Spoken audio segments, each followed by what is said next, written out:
Hi everyone, welcome to a very special episode of the Celtic Exchange as Celtic FC Women continue to make history on the big stage as they go toe-to-toe with some of the biggest sides around in the UEFA Women's Champions League.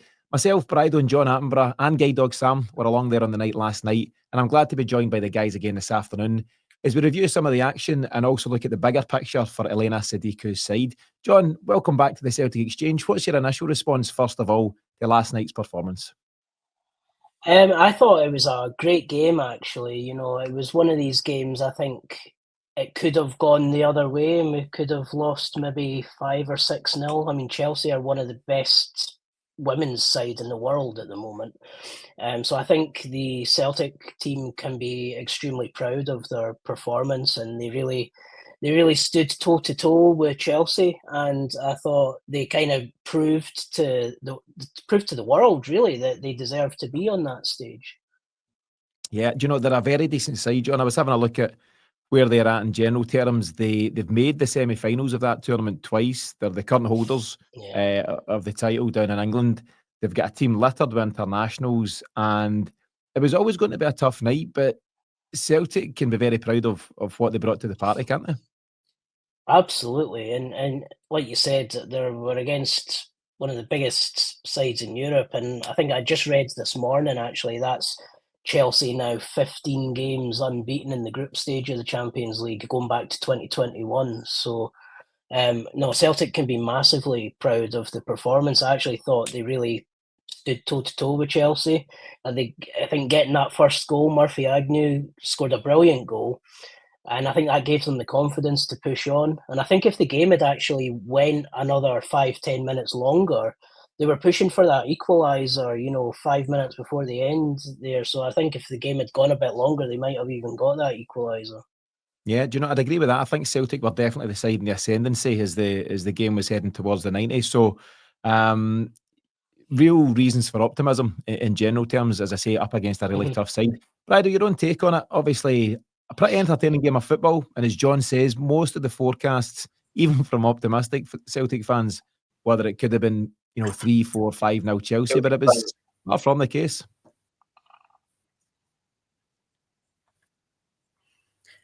I thought it was a fantastic night's entertainment. I really did. I thought the game itself was a fantastic game of football.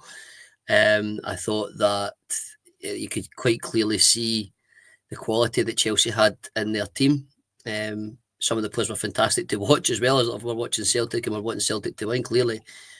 But as an education in the women's game for me as well, as my first game there, I've watched plenty on the TV and supporting it from afar, but to be there and actually seeing it in the flesh, I thought that both teams played really, really well. I thought Celtic, as John was saying, there more than stood up to the task, and I think it's every single person involved from the top through can be really, really, really thoroughly proud of the performance, and that the effort levels were off the scale, and we were sitting watching it and looking at the running they were doing. That's what you're going to do if you're not going to have a lot of the ball against, a superior side. As John just rattled off some of the numbers there, 15 games, unbeaten in the Champions League. I mean, it's phenomenal, or unbeaten in the group stage. So to do what they've done and how they've done it, and the environment itself, the atmosphere was superb.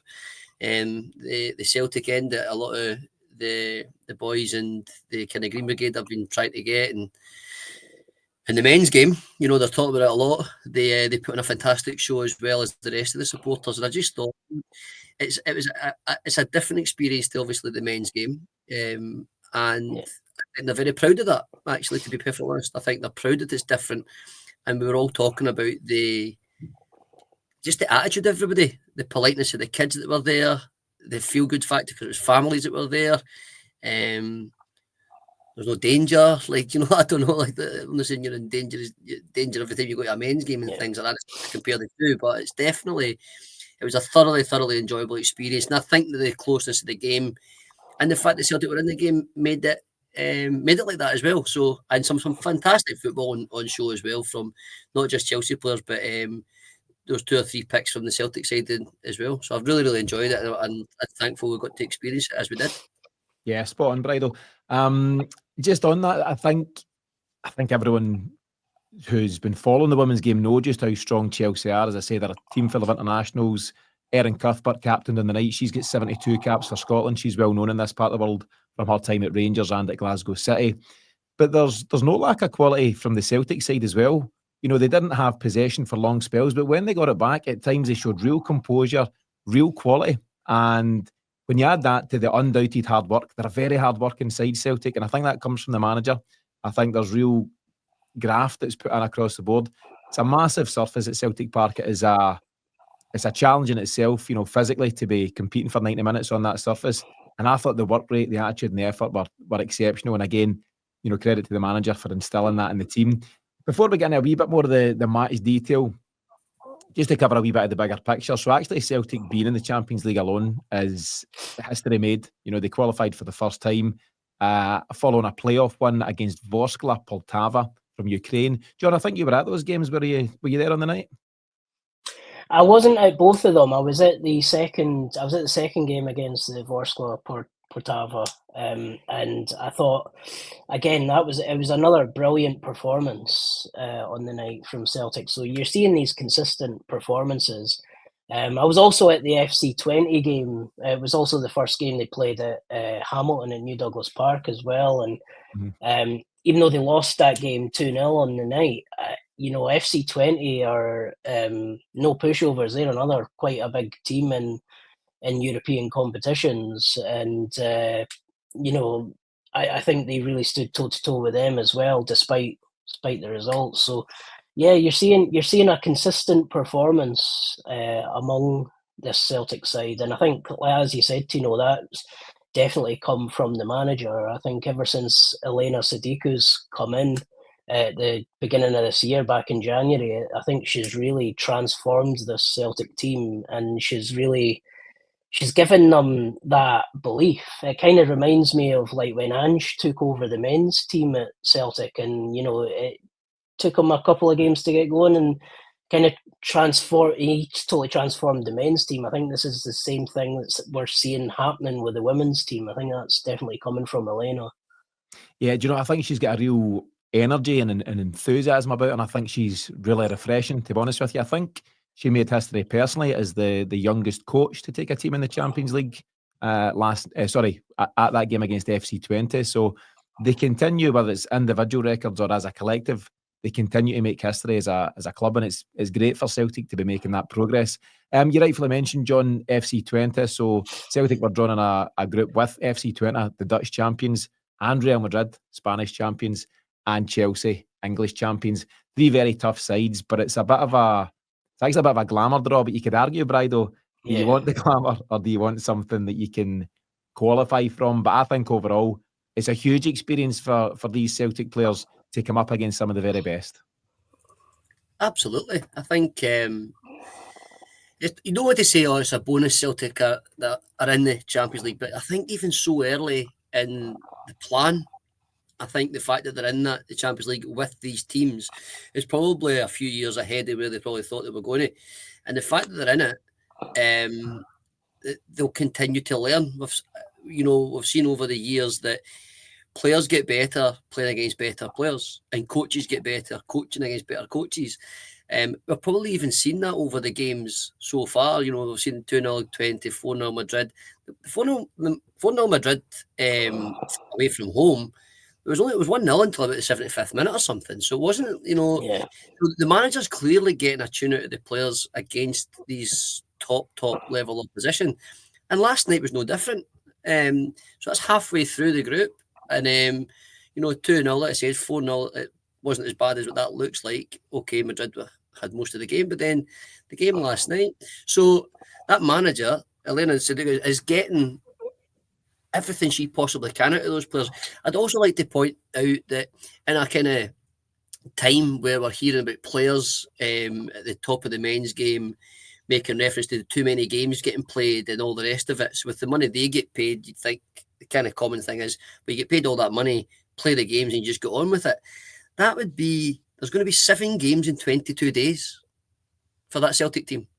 7 games in 22 days, and that included one game there that went to penalties just at the weekend there. They're going to be playing Rangers, They've played Chelsea, they've played Madrid, they've played 20, and they don't have the same, finances to go away and spend crazy money on a crazy amount of players. So they're just, the worry is they'll hit a wall at some point and end up running empty. But watching that last night, that was sheer endeavour alongside some good moments of quality, no more so than the goal. So again, I'll second again the credit that goes to that, because that is not easy to do, and we've seen it across football and at all levels. That is not easy to do at all. Yeah, I think you give real credit for the fact that they are probably the general chat seems to be that maybe Celtic didn't think they were quite ready to qualify for this level. But I think with Elena Sadiku, she'd be going all out and saying, well, listen, if I'm in charge, that's the plan. But there's no doubt that it's a jump for them. They're up against some top professionals, some top players. But John, they can only benefit from that experience. And I think even in the short few games so far, so they're now halfway through their programme. They've played 20 Madrid and now Chelsea. They've not picked up any points yet, but there's real signs for optimism, real signs of progress. And I think there's real pride in the performance they gave last night. Yeah, no, I totally agree with that. I think the points tally doesn't really necessarily reflect how well the performances have been. As Bridal was saying, like it was 4-0 against Madrid, but only 1-0 up to about the 74th, 75th minute. And they really went toe-to-toe with Madrid as well, and who are another massive side in Europe. And I think they can just be overall proud of the way they've performed against Chelsea, Real Madrid and FC20 in the group stage. And I think Elena said it last night, this is a first for Celtic, being in the group stage of playing against Europe's top teams. So this is like a learning curve for Celtic. This is them getting to, right, okay, let's settle in here. Let's find our feet in this competition. See who we're up against, see how we fare against these teams. And I think just overall, I think everybody involved in the women's game at Celtic can be massively proud of everything that the club has achieved. And this is only the first time. It's definitely not going to be the last time. So, I think this is definitely building the foundations to go and push on in the years to come. And I think with Elena at the helm, I think Celtic have a really exciting future to look forward to in the Champions League. Yeah, absolutely. I think we've mentioned a number of firsts, and obviously last night was the first time the women's team had played a Champions League game at Celtic Park. Huge occasion for the players and their families, and we caught a lot of that in the crowd. The first game against Twente had been at New Douglas Park in Hamilton, but for the players to then do it on the big stage in front of a pretty passionate and energetic home crowd, a crowd of the official figure is 7,390 at Celtic Park. I think it's really great for all concerned. But I think Elena Sadiku and the players, now that they've had that experience, they'll be better for it. And it might sound a bit cliche, but they're not just there to take part now. They want to have an impact, and getting those first points on the board will be the next big target. But either before we move on to some of the action, you've got some figures in terms of that attendance on the night. That's a pretty impressive figure in Scottish football terms, isn't it? It really is. And I think, if we're all being open and honest, the women's game has got so many challenges. There's so many challenges, and they're rising to them so well. But it's really, really tough. So many people are involved in Celtic and the men's side of things, and Scotland in general. That there's sometimes a perception, it's the women's game. It's the women's game. I would urge anybody to go and just experience it. Go and experience it before you cast judgment, because I'd watch games on the TV, but passively supporting, I suppose if you want to call it that, going and actively supporting the team and lending your voice and your applause and your respect. There's something in it, honestly, that you go and you will enjoy, and you'll soon actually forget the whole, it's not the men's game. It's not as fast as the men's. It's not meant to be. It's not meant to be. It's competitive sport, and it was a fantastic achievement. When you talk about those numbers, though, what Celtic done and the fans done last night, and the club have done to get it like that, and all involved. 7,390 people at that game. If we look at it in the men's arena, if you like, that's larger than half of the teams in the Scottish Premier League average attendance last season. It's bigger than them all, like 6 of them. 6 of the teams in our men's league, the big league, it's better than 6 of those teams' average attendance last night. And this is still in its infancy, so to do that, I can't stress how proud they should be with that, and that they're obviously just reaching that appeal. And I sincerely hope that reach keeps getting stronger and further, and it grabs more people in, because, like we've reiterated again, it's the experience was a fantastic night. But those numbers, when you look at it in that kind of sphere, if you like, they're mightily impressive, and the hope would be that they get those numbers on a more regular basis. Yeah, definitely. A great crowd, great numbers, and everyone in pretty full voice as well, which made for a pretty exciting occasion. In terms of the game then, so Chelsea, as expected, start very much in the front foot. They were popping about very well. They're very comfortable in the ball, some very decent players in there. But it's actually Celtic who play their way into the game bit by bit and open the scoring in the 22nd minute. John, what's your take on the goal? Obviously, you're experiencing it in a slightly different way on the night. You've got the audio descriptive commentary there. But the excitement was exactly the same when Murphy Agnew broke through on goal and dinked it over the goalie for the opener. Oh, it was a great moment, wasn't it? It was just, and I think that's what really gave. I think that's actually what gave the players the confidence to really say, you know what, we can really have a go here. We can really go at them.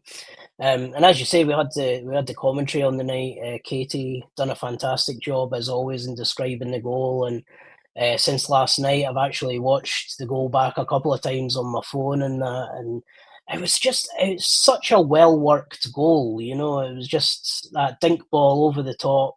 Murphy Agnew was making her run. She caught it, and it was one-on-one with the keeper. And it was just a really, really well-worked goal. You could see that was obviously something off the training ground that they've been working on, plays like that.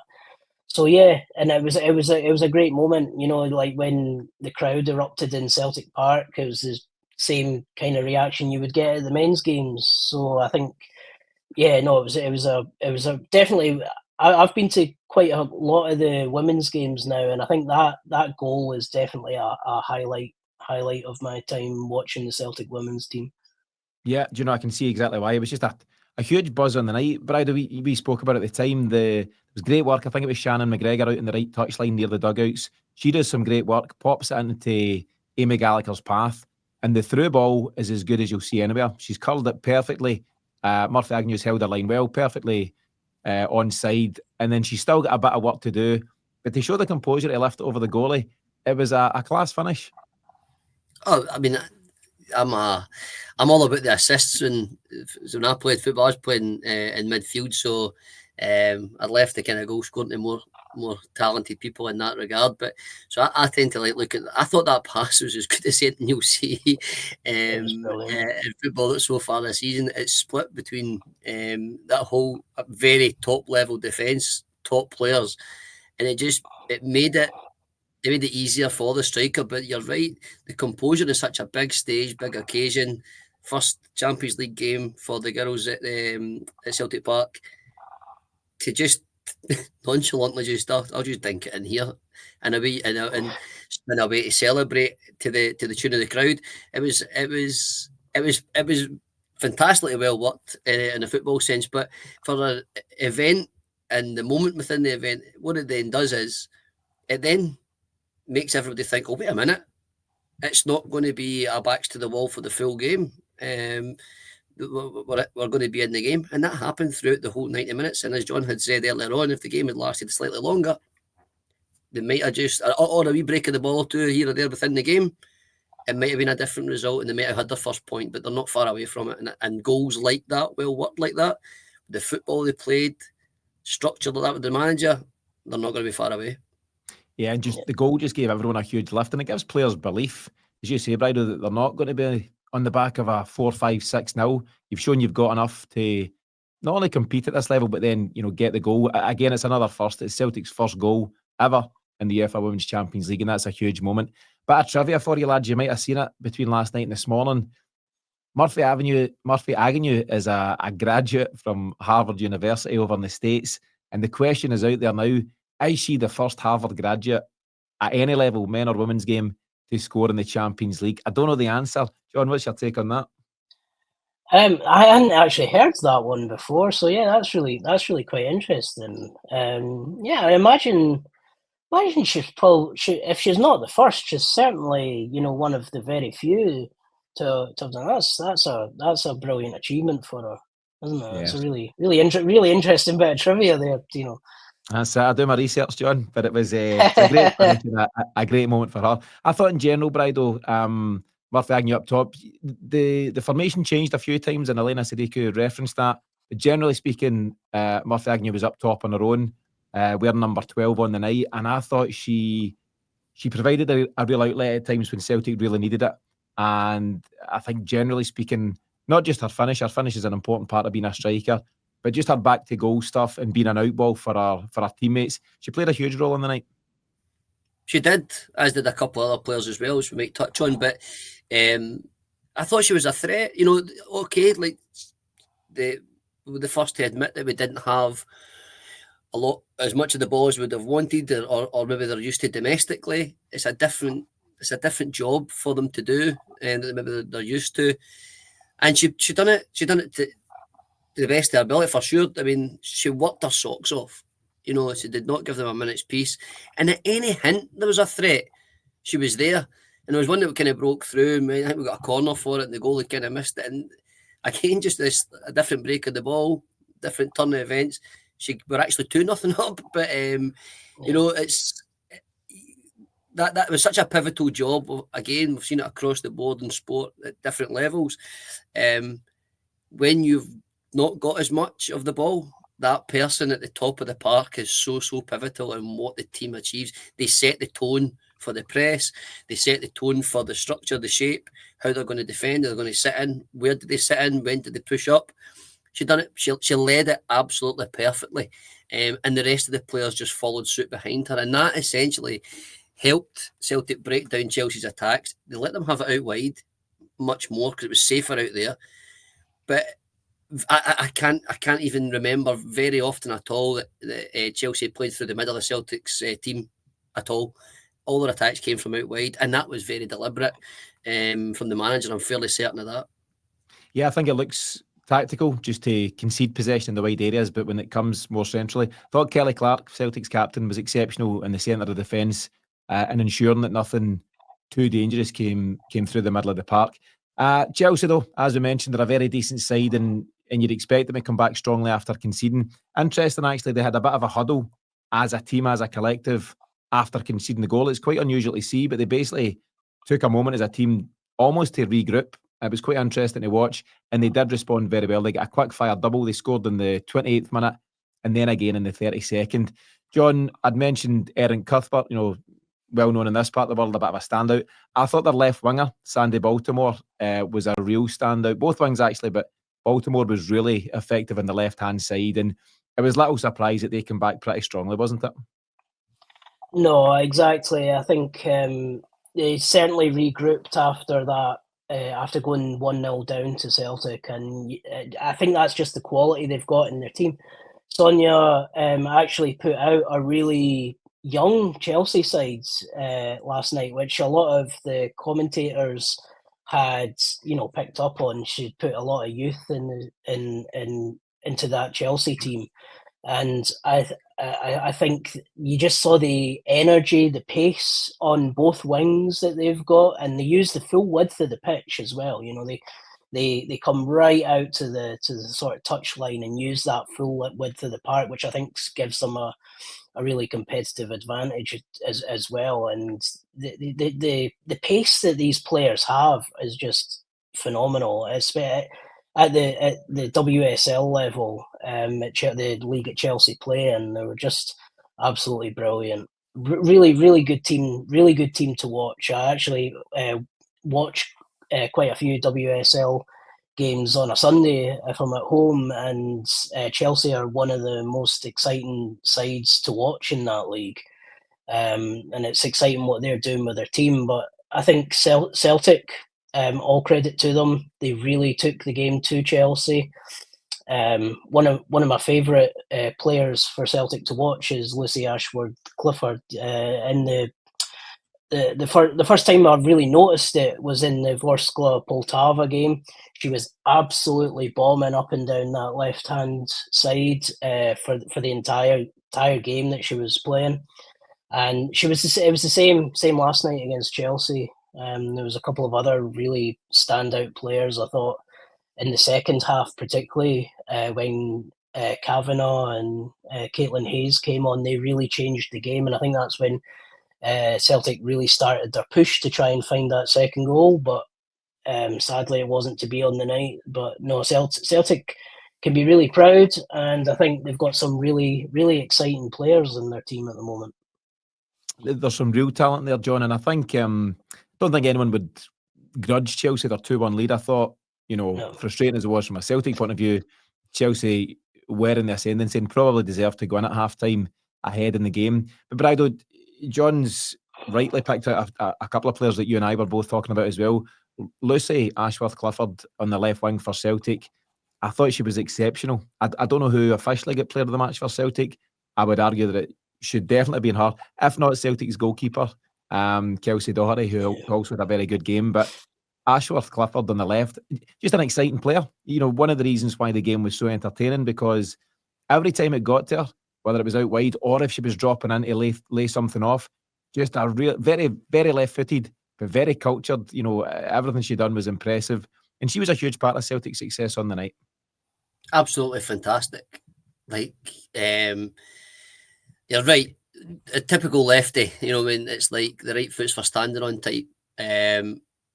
But geez, that she put a ball across between we put the corridor of uncertainty we were talking about. Unfortunately, nobody, our striking partners didn't read it because it was on a plate if they did, and she put the ball across by simply tiny wee touch out her feet, bend it round the fullback. In behind the centre half between the goalkeeper. It was a fantastic ball that we just didn't make the most of. But see, to be perfectly honest, she was doing that the whole night, tired with maybe about 15 minutes to go, 20 minutes to go. But you're absolutely correct, boys. I thought the quality was oozing out of Ashworth-Clifford all night, and I just thought, I don't know, what our background is or whatever, but our future's very, very bright for sure. If that's the types of performances that we should be used to be seeing game in, game out. And also the goalkeeper, I mean, was busier than just based on the game the opposition were playing against. But everything she done was very composed, but very, very assured, and very, very, very unfortunate. With an absolute wonder save for it to fall to the feet of the Chelsea player, who tucked it away. But that could have been anywhere, and it would have been genuinely a save that everybody would have left the ground talking about, going, how on earth did she manage to make that save? So, and then you're right as well, Caitlin, who came on, Hayes made a big difference. The game changed at that point. Celtic, the feeling around was, wait a minute, we could get something from this, and there was definitely that feeling on the park, they took it on and they tried their best to get something from it. It just didn't work out, but it wasn't through a fear of trying to make something happen. They weren't just hitting and hoping. It was very, very structured, very deliberate. And to a player, they were taking accountability and trying to make it happen. No more or less than the girls we've just mentioned there just now. Yeah, and I think on a night like that, to get anything from such a tough game, you need your big players to stand up. And I think there's quite a lot of big personalities in that team. I've spoken about Kelly Clark, the captain. Caitlin Hayes, who came off the bench in the night, did make a big difference. Kelsey Doherty seems to be quite a big personality in goals as well. And she can be very proud of what she done in the night, both from a goalkeeping point of view, but also with the ball at her feet. There's a very deliberate effort to play the ball out from the back and show composure in the right areas, and I thought they worked that well as a goalkeeper and defensive unit as well. So again, this all points back to the manager. They're so clearly so well drilled. She's spoken, Elena Sadiku, about the fact they had a very deliberate game plan ahead of the game, and that the players were very well drilled on it. And you could see that, play out across the 90 minutes. But as John said there, very unlucky over the piece. Time just ran out. I think, as we know, Chelsea got a second yellow card and therefore a red in the dying embers of the game. I think it was 94, 95 minutes. And it was just too little too late for Celtic. The game runs out. And I think, again, you can concede Chelsea being the better side, but they'll feel as a group they're just getting closer and closer with each big performance. And hopefully those points, those Champions League points that have eluded them so far, aren't too far away. I'm going to read out a quote here from Elena Sadiku, clearly very proud of her team on the night. She says, obviously I'm gutted because I think we deserved more. I think we were the team that looked closest to scoring a goal in the last minutes, not Chelsea. But I'm very proud of the girls. What a performance. What an effort. They followed through with the game plan exactly as I wanted them to do. It's not only that, I talked about being confident and brave before the game. If you look at that game, you can see players with a lot of confidence. I'm very pleased and very proud. We've been growing into the competition. Tonight we showed everything that we can do. The confidence that we get from this performance can only make us stronger. The girls know who we can compete against. Hopefully the first points will come. And John, that's got to be the next target. So now they've qualified for the big stage. They've played their first game at Celtic Park. They've got their first goal. And now getting these first points must be the next big target. Absolutely. I think, they've played the opening 3 fixtures, I think it is now they've played. And they've really settled into the competition. I don't think the points tally really reflects how well the performances have been. So I think the next thing that Elena will be wanting from our team is to get the first points on the board. And I think, obviously, they've got tough ties coming up. They've got Chelsea away next week at Stamford Bridge. They've got Real Madrid at home, and they've got FC20 away. I don't see. I think if they play like they played last night, next week at Stamford Bridge, there's always the possibility they might pick up a point off Chelsea. It would be an unbelievable achievement if they did. Stamford Bridge is not an easy place for anyone in the women's or men's game to go to and play. Real Madrid at home is going to be another tough one, but FC20 away, they were unfortunate in the home tie against FC20 not to get anything from that game. So I think certainly if I was the manager of the team, I would be eyeing that game as a potential 1 or 3 point. Yeah, there's definitely going to be almost a newfound confidence getting into these games, John. I think the 3 games, as I mentioned, they seem to be learning with each passing fixture, at this level. And I think they'll be in better shape even for the game next week, let alone the 2 that will follow. But Ida, what do you make of the comments from the manager? She's clearly a huge part of the current success that this Celtic side are having. Yeah, she's obviously very proud of what the team achieved last night. But at the same time, there's a kind of steeliness. Anytime I hear her talking about it, there's a strong desire to continue to get better, not only as the team, but also for her herself. She's a young coach, like you said. She's the youngest coach that's managed in the Champions League. So I think quite clearly there's optimism that they can keep continuing to grow and get better. They'll only get better playing against better opposition. So any sport's the same. It doesn't matter what it is. If you play against better people, you'll be better. You'll get better. You'll learn things. You'll pick things up. And for the first season ever in it, she's right to be proud of them. But she also talks well about the game itself and obviously what she felt happens in the game. And I just think from a coaching standpoint, if we were to sit back and look at that, take our Celtic hats off and just watch it from to try and assess or analyse a coach, I just think that looking at that, there's a real talented coach in her, because quite simply to get players to not only listen to what you're trying to tell them to do, but then to act it out and then do it almost to the letter is a real talent, and it's leadership at its best. And if she's proud of the players, that's great. Of course she should be, but she should be very proud of herself, and our players should be proud of her too. So no, absolutely, it's a 10 out of 10 for me, for sure. Yeah, great stuff. She's clearly a talented coach, and I think the challenge and the hope is that Celtic can hold on to Elena and some of those top players over the next 2-3 years and start to build, because whether it's the men's game or the women's game, success always means people will come and start looking at your players and your most talented assets. And the hope is that Celtic can hold on to these players for as long as possible. Brad, you talked about a nice moment from the end of last season. Celtic obviously held their Player of the Year event at the Hydro, and it was an inclusive event between the men and the women's team.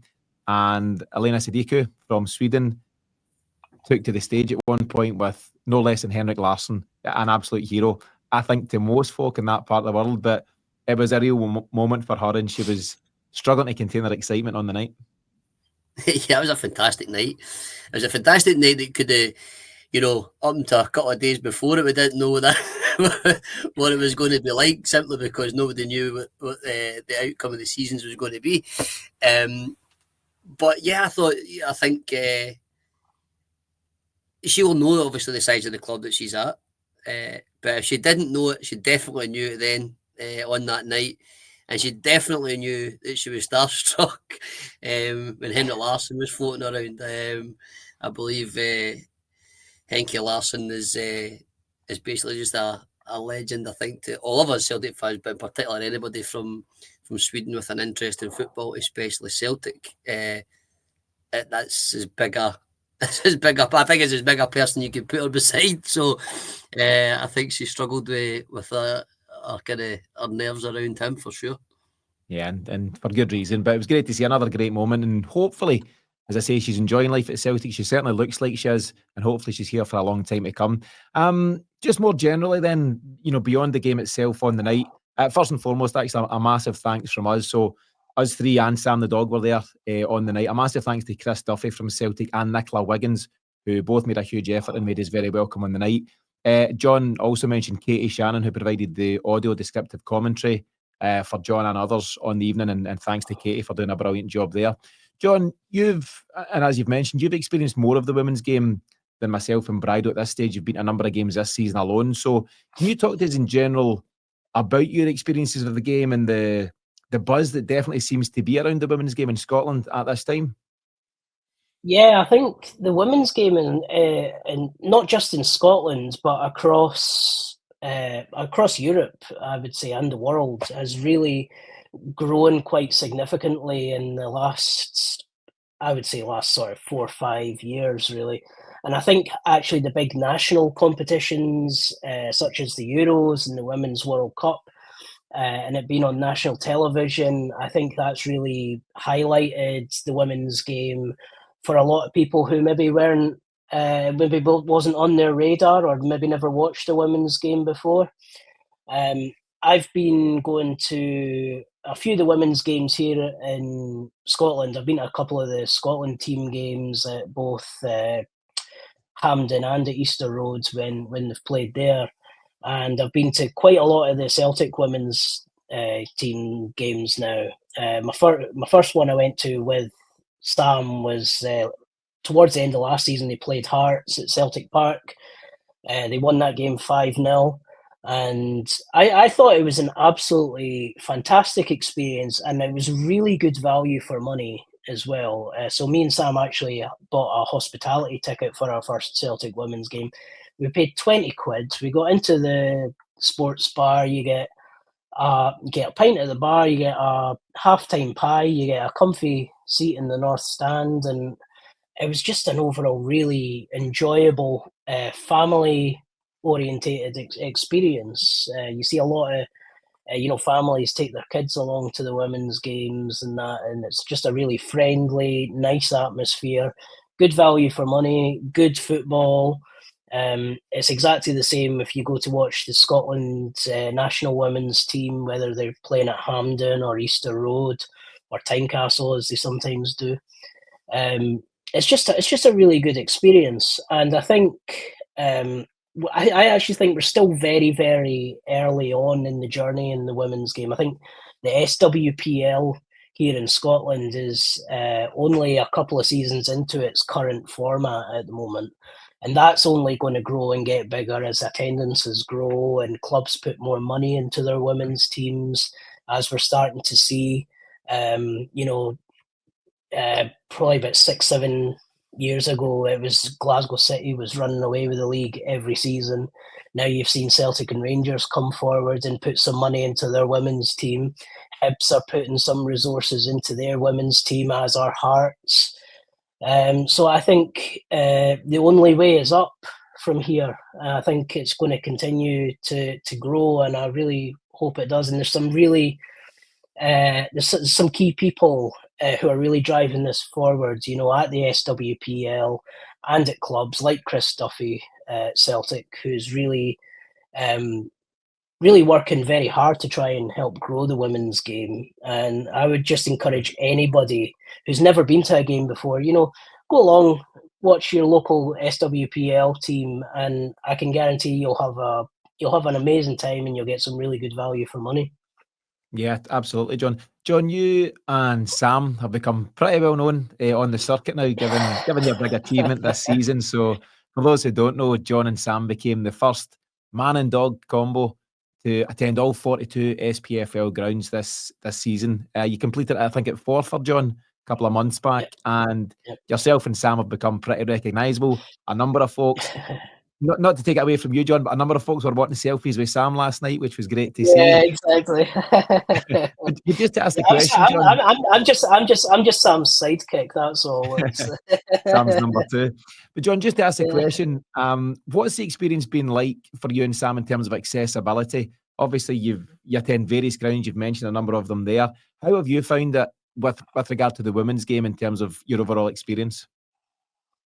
Yeah, it's been really, really good actually, and what actually encouraged me to actually want to particularly go to more Celtic women's games is just last season they became the first club in Scotland to offer the audio commentary service at the women's games as well as the men's games here in Scotland. And since Celtic are leading the way in that, there's other clubs who have stepped forward and you said, you know what, I think we'll maybe do this at our women's team's games as well. So Hibs, they're another club who have just recently said, you know what, we're going to be exploring ways that we can offer this service to visually impaired supporters at our women's team games and that as well. The Scotland national women's team, when they play at Easter Road, the Hibs commentary team will provide the commentary service for the Scotland women's team as well. So accessibility is also starting to grow with the just overall general growth of the women's game here in Scotland as well, which is really great to see. And hopefully, hopefully myself and Sam can add a voice, an advocacy voice for accessibility in the women's game as well. Yeah, I think you've clearly done that so far, John, and there's a lot of positivity around that just now, and it's great to hear the good examples of good accessibility within the women's game. I seen this morning, John, that you've taken on a new role with it. Is it Accessible? Can you tell us just a wee bit about your new role there? Yeah, so Accessible, they were formerly known as CAFE Football for the Centre of Accessibility of Football in Europe. And they're an organisation who work very closely with UEFA. I think they're like a sort of branch arm of UEFA. And I've taken up a role of an access captain here in Scotland. So I'll be working directly with SPFL clubs across Scotland as a sort of advisory role and kind of advocacy role to help promote accessibility here in Scotland and help clubs across the whole of the SPFL improve their accessibility. Great to hear, John, and good luck with the role, and we'll hear more about that in the weeks and months ahead. Bridal, just from your own, John, Bridal, just from your own point of view, John there's talking about his overall experience and some of the great nights he's had in recent times at some of the women's game. What about yourself? As we mentioned at the top of the piece, that's your first experience in person at a Celtic women's game. What's your main takeaways from that? The main take is just how enjoyable it was and how relaxed we were made to feel. Like at the same time, with the excitement of the game itself, the quality of the football that was there. I think, like when I say it's an uphill challenge at times, I think it's because there needs to be a real proper shift in attitude towards the women's game in general. on a larger scale. And that only comes from people experiencing it in a positive way. And the only way you're going to experience it in a positive way is by turning up, and you can get tickets between £6 and £12 a ticket or something like that. I don't even know what you can get for that price anymore these days, to be honest with you. You can take your son, your daughter, you go along, and it gives you, there's a cause, obviously, to help support the team. Again, whatever team, if it's across the board, there's obviously other teams. The league itself is exciting. The last 2 seasons I've went to the last kick of the ball in both seasons. We've got Champions League football now. My take is really that I've enjoyed it. 100% be going again, without a shadow of a doubt. My daughter's she's 3, so I may not necessarily take her right at that very moment in time. She would sit for 2 seconds and want to run in the pitch or something, but it's definitely something that I want to go enjoy it again. And then as years go on, perhaps as a kind of a family, that you can do something on a Sunday afternoon or whatever, whenever the kickoff would be, that you take it in. And like John said, that value for money is unbelievable. And there's different packages as well for different things. So I just think across the board, if we can all do our bit to try and help change that attitude towards some of it. It's all very positive just now because we were there last night and we're feeling it and we enjoyed it, and we're trying to put that across to everybody. And all we can say is just try it. Like, honestly, go, you will not be disappointed. And if you do, tell somebody else to do it. And honestly, it's been growing so well. It's still, like I say, it's still early, as John said. It's only been the second or third year for that league in the format that it's in. Just give it a go. And if at worst, don't criticise it just for the sake of criticising it. I hate that. Go, if you don't like it when you go and you want to criticise it, charge on. But you won't, because you'll enjoy it. So let's just try and be supportive as best we can. And it's not without, they'll warrant the positive experience after you go, because it's well deserved, because of the product they're putting in place, and the match day experience has been, they've worked hard to make it as good as it possibly can be. And there's a whole lot to be said for that match day experience. You mentioned the affordability, £12 for adults, £6 for under 16. So it's pretty doable from that point of view. It's entertaining, it's family friendly, a lot of young ones around, and a real good atmosphere from that point of view. And ultimately, you're watching a competitive sport. It's really competitive. And actually, looking specifically at last night's game and result, right up to the 95th minute, Celtic are in it. There's lots to be excited about. And you're watching top-level footballers, you're watching international players playing in the top tournament. There's so many boxes being ticked there, and I think overall that's there to be enjoyed, there to be encouraged. And I would just echo your words and your sentiments, Brido. I've not been to many. I've only been to 2 women's games now. You've made your first appearance there last night. I would encourage anyone to give it a try, and then make your comments after that, because I say it's a very entertaining way to spend a couple of hours at the football. John, Celtic now face a couple of really big challenges. We've got Rangers at home on Sunday, 12 o'clock kickoff at New Douglas Park over in Hamilton. I think that's been televised. I think that's on Sky Sports, so hopefully a number of folks can tune in there. But then you're back in your travels. You and Sam are heading down to Chelsea on Wednesday. You're going to the return leg at Stamford Bridge. How much are you guys looking forward to that one? Yeah, really looking forward to the return leg at Stamford Bridge next week. I think it'll be another entertaining game of football. I think it'll be another really good experience. I've never been to Stamford Bridge before myself, so I'm really looking forward to seeing a game there. And hopefully Celtic can get something from that game. It would be absolutely unbelievable if we could do that. Yeah, it's going to be a tough night. Taking them on in their home turf will certainly be a tough occasion. But again, they can take great confidence from that one, John, and I'm sure they'll appreciate the support of yourself and Sam and the various others that travel down there. John, have a brilliant time at the game next Wednesday. While we're on it, you're also going to be at Tottenham Stadium on Thursday. You're there for the Football Content Awards, and yourself and Sam have been nominated there. Can you tell us just a wee bit about that as we start to wrap things up? Yeah, that's the Football Content Awards at the Tottenham Hotspur Stadium next Thursday night. So me and Sam were nominated for the Equality, Diversity and Inclusion Award at the Football Content Awards. So I think that'll just be a really fun night, and getting to speak with other content creators and other people who are at the event. And for me, just being nominated is enough. It's not about winning or losing. It's about enjoying the experience, getting to visit the Tottenham Hotspur Stadium, which I think will be fantastic in itself, and just having a good night and getting to chat to other content creators from across the UK. Yeah, do you know, it sounds like a brilliant night in general. John, enjoy yourself there, and definitely enjoy yourself the night Thank you. before at Chelsea. Hopefully it's a big week for you. Bridal, I'll come to you as we start to wrap things up then. So just your final comments following what was undoubtedly another exciting night at Celtic Park. Yeah, it was just a great night, mate. I'd like to thank John and Sam as well for their company. It was a really, really enjoyable night. It was great hearing what John's been getting up to with Sam, and all the best for the awards down at Tottenham. Thank you. I don't even think I would win the best content award in my own house, John. So the fact that you there,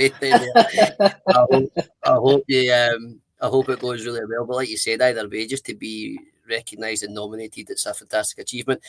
And I just think it's a fantastic achievement and feel good factor all round. After that, I felt great after walking away from the stadium. I just thought that probably actually thought to myself, why does it take me so long to go? But you know what? Sometimes it's not what you've done before that counts, it's what you do next. And I think if we all start looking forward and trying to think about how we can support all things Celtic, then the club as a whole and what it's the perception of it and the development of it will be a far better place. So, just thanks to everybody involved in creating that experience for us. But I'm fairly certain it'll not be the last, that's for sure. Yeah, great to hear, and great roundup from yourself, Bridal, and to John. Thanks to you both for joining me here today, and also thanks to everyone who's tuned in to this particular episode. Let us know what you think of this one, and if you'd like to see more coverage of Celtic women in the near future, and we will do our very best to provide that as we continue to cover all things Celtic here at the Celtic Exchange. But in the meantime, for myself, John and Bridal, thanks again for listening, and we'll see you all again very soon.